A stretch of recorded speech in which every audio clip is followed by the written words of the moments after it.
Ladies and gentlemen, can I please have your attention? I've just been handed an urgent and horrifying news story. And I need all of you to stop what you're doing and listen.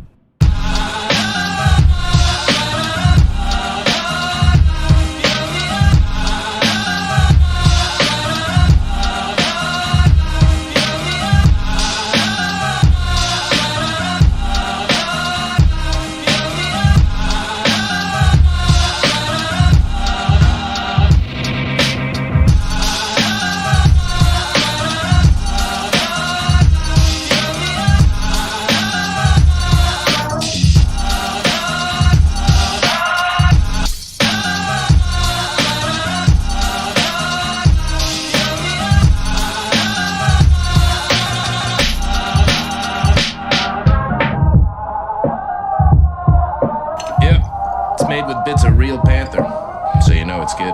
It's quite pungent. Oh, yeah. It stings the nostrils. In a good way. Yeah. Brian, I'm gonna be honest with you, that smells like pure gasoline.